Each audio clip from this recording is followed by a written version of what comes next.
नमस्कार शेतकरी बांधवांनो, आज आपण कणकोरी या गावामध्ये आलेलो आहोत. या ठिकाणी महिला बचत गटाच्या माध्यमातून शेवया बनवण्याचं काम या महिला भगिनी करत असतात. तर आपण हे नेमकं काम कसं चालतं, या कामासाठी त्यांना वर्षातील किती महिन्यांचा वेळ किंवा किती दिवसांचा वेळ द्यावा लागतो, त्याच्यासाठी इनपुट काय देतात, आउटपुट त्याच्यातून काय निघतं, विक्री व्यवस्थापन वगैरे कसं असतं, या संदर्भामध्ये सविस्तर अशी माहिती जाणून घेणार आहोत. तर आपण त्यांच्याकडून माहिती जाणून घेऊया. तुम्ही कसा दर आकारता शेवयाचा? सर, पहिल्याने जर बनवलं मी तर पहिल्या वर्षी मी 15 रुपये किलो आणि 75 रुपये पहिले घेतली. नंतर दुसऱ्या वर्षी मी 2 भाव ठेवले. जो बारीक बारीक हे दाखवा ना.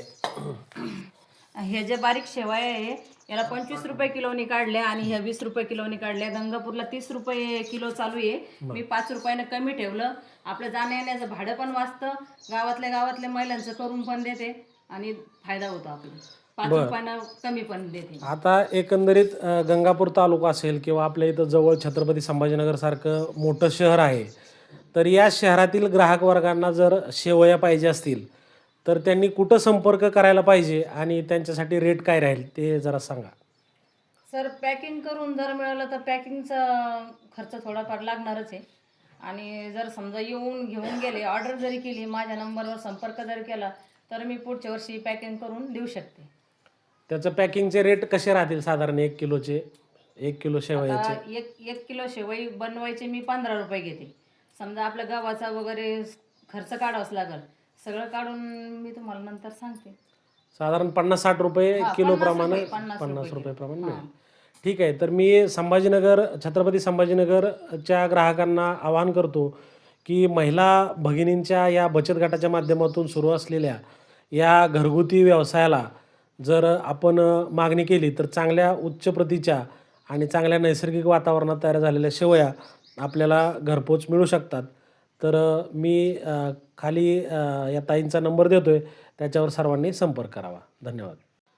नमस्कार ताई, तुमचं नाव आणि पहिल्यांदा गटाचं नाव सांगा.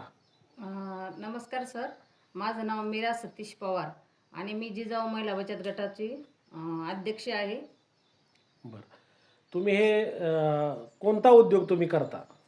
मी शेवया मशीन आहे माझं. उन्हाळ्यामध्ये 2 महिने मी शेवयाचा व्यवसाय करते. बरं, या शेवयाच्या व्यवसायामधून साधारण त्याची शेवया किती ह्याचा माल बनवता तुम्ही? सर, मी 2017ला माझा बचत गट ओपन झाला. जेव्हा मला 2017ला बचत गटातून कर्ज मिळालं, पहिलं कर्ज मिळालं मला समजा 20-20 हजार. आम्हाला पहिला टप्पा 1 लाख मिळाला. 20,000मध्ये माझ्या घरच्यांनी 4,000 रुपये टाकून मला 24,000चं हे मशीन घेऊन दिलं आणि घरची मोटर होती, आमची मोटर फिट केली. समजा 32,000चं आमचं हे मशीन आहे. तर पहिल्या वर्षी गावात मशीन नव्हतं, तर पहिल्या वर्षी मला साधारण 30,000 रुपयाचं माझंवालं 2 महिन्यामध्ये काम झालं शेवायचं. बरं, आता साधारण म्हणजे पहिल्या वर्षी तुमची मशीन समजा फिटून गेली, दुसऱ्या वर्षी तर पूर्ण नील झालं मोटर सगळं. हां, आता त्याचा तुम्हाला किती फायदा होतो ह्या व्यवसायाचा? आता सर, म्हणजे समजा घरच्यासाठी तर बनवतेच मी. आम्हाला गंगापूरला जावं लागायचं, 2-2, 3-3 दिवस तिथं गंगापूरला नेऊन टाकावं लागायचं, भाडं लागायचं येण्या जाण्याचं. आणि एवढं करून मी समजा आपलं समजा घरी आपण जे बनवतो निर्मळ स्वच्छता, तशी सिटीमध्ये स्वच्छता नसते.